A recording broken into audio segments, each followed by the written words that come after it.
My name is Elizabeth Olsen, and I will be presenting the artist Fred Wilson through the lens of race in America.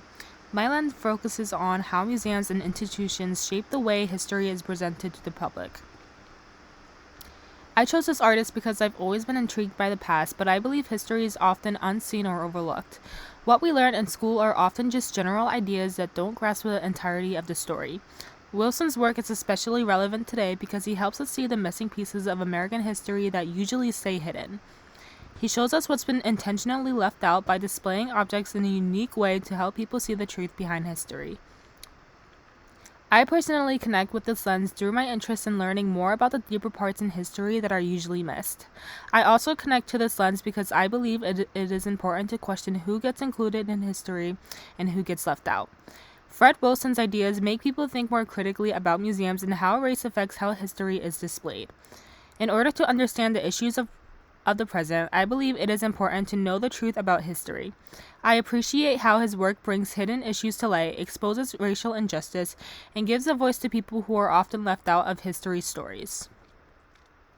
Fred Wilson was born in the Bronx in 1954. From the 1980s until now, Fred Wilson has been one of the most important figures in contemporary art. With a BFA in SUNY Purchase, he quickly developed a distinctive approach to art that he called institutional critique.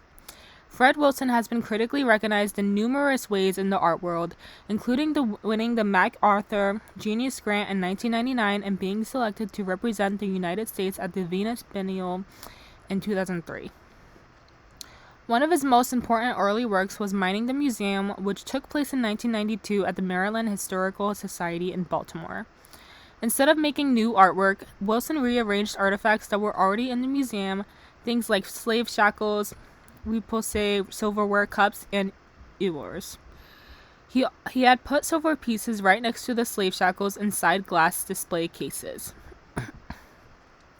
This technique is called juxtaposition, which means placing two opposite things together to create a new meaning. Wilson's decision to move these objects around made viewers face the relationship between privilege and oppression that museums usually want to keep hidden. What sets his work apart is his ability to use research he's gathered and turn objects into evidence of truth and power. In 2003, he represented the United States at the Venus Biennial with the exhibition Speak of Me as I Am.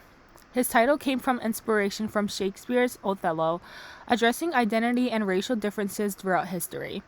Wilson spent months researching the history of Venus and found out that while Venus during the Renaissance was a diverse city, Black Africans lived there as servants and background figures, but were largely ignored in history books. Wilson primarily used black Murano glass for this project. With his collaboration with Italian craftsmen, he was able to create the first chandeliers made of all black glass in the history of Vienna glassmaking. He decided on these materials because they combined beauty with deeper meaning. These chandeliers were large and detailed, just like they would be in a Vienna palace.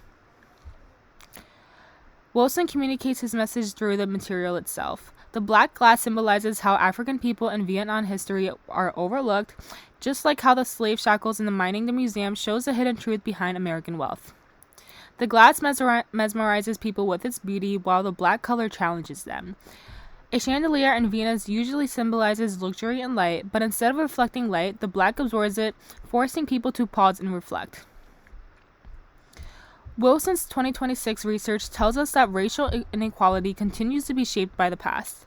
His exhibition at the Rose Art Museum, titled Reflections, shows how he keeps using his creative process to reveal these hidden stories. Wilson also reveals hidden histories about the African diaspora and connects them to the larger world. Through his installation Black Now, Wilson collects thousands of black found objects as a way of showing that blackness exists all around us, even in places we never think to look. Wilson's work as a whole challenges people to confront injustice and rethink the way they view the world around them. To conclude, Fred Wilson shows us that the creative process is not just about making something new, but it's about seeing what already exists differently. As Wilson reveals the Moors of Venus, he leaves us wondering why they were hidden in the first place and who benefited from hiding them. As a result of his work, we learn how history is not only just one story, and that is often the parts that are left out that matters most. Furthermore, he challenges us to explore our own American history more deeply and discover voices and narratives that have been ignored. As Wilson shows, art has the power to preserve history as well as to completely change the way we understand it. Here are 2 discussion questions to think about. Why do some museums continue to refuse to change despite Wilson's work calling them out? And can art be more effective than books at teaching people about racial injustice? These are my sources, and thank you for watching my presentation.